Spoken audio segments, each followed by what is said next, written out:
So we're just live on TikTok, independent, nothing crazy. Okay. Why exactly are you here? Which one of the three? Or all three? Are you asking? Sorry, are you asking Immigration. which? Well, Oh, immigrant, the trans youth. Oh, I'm here for all of it. I have the distinct pleasure of being the chair of policy for NYC Trans and Queer Coalition.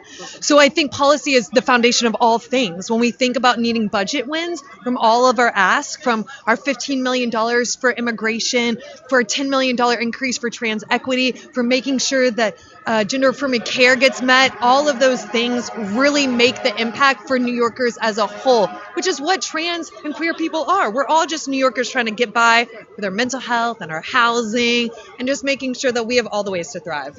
Just a quick question. When it comes to gender affirming care for minors specifically, do you have like an age limit that you think that they should not be treated? We trust our providers to know what's best and for our youth to know what's best for them. I truly believe that you have a care team that you work with. So that might be folks in your community. Maybe you have parents, maybe you have guardians, maybe you just have some folks that you really trust. Working with the providers, you're going to find what's best for your gender affirming care. And then they obviously go by WPATH. We're a professional association of transgender health. That's the standard. That's the guideline. The WPATH just recently dropped the minimum age for child transition. Do you have any feel on that? I mean, I trust those that I'm not a medical provider myself. Yeah, just your opinion. Yeah, so I truly trust those that are in the field to know what's best. But the thing that I always remind myself of is everybody's body is completely different. And gender affirming care is an expansive thing. It can be everything from having dental work to being able to have like breast augmentation, any things that are making you feel like you're receiving the body that's going to make you feel the healthiest and happiest. I believe that our medical providers know what's best for that. And so you think like breast, if a woman gets a breast augmentation, is that gender affirming care? Yeah. Why do you think so?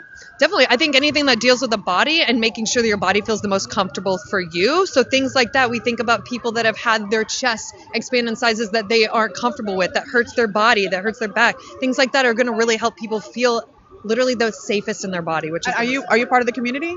Yes, I'm non-binary. Okay. Yeah. So can I ask you about that? Is that okay? Yeah. So what is non-binary?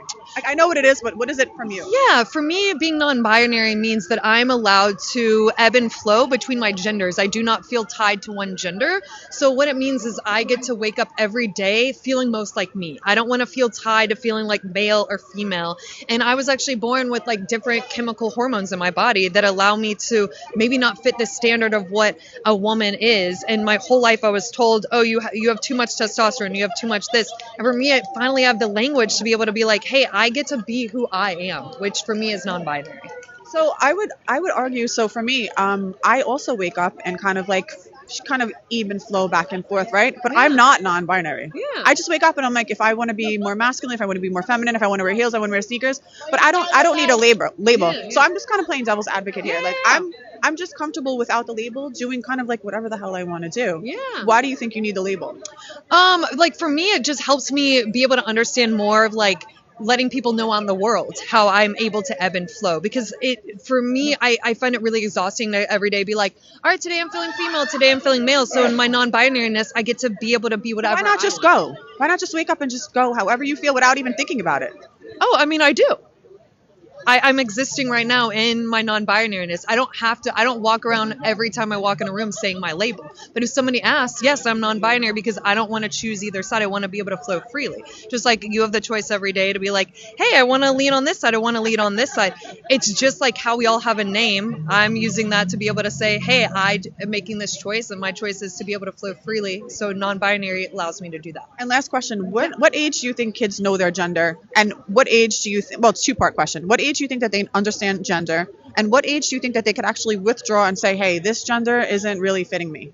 I think every person is completely different. I don't think there's a particular age to tie with that. I hear people sometimes say 1 year old, 2 years old, 3. Like, do you believe that? I truly don't believe that we can say any age. I think that everybody's body is different. When we think about cognitive behaviors, everybody's going to arrive at a different time. As we know, like the way that our brains expands changes every time, and everybody has different cognitive like ways of approaching things. So I don't think it's ever going to truly be for anybody one thing. And I think that's one of my favorite things about thinking about trans and non-binary, and it's the thing that it's trying to tell people is nobody's body is the same. So there's no way to ever say like, at this age you're going to know this, and this age you know this. There's studies, and I truly believe in those, but I actually believe in the human knowing what they believe. Even at 1, 2? possible. I think it's all about your upbringing. I believe it's the educational things you bring in, the households you're surrounding yourself with, the worlds that you're surrounding yourself with.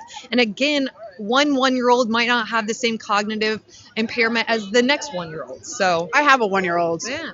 And he definitely doesn't know anything about gender. Yeah, Like, you know?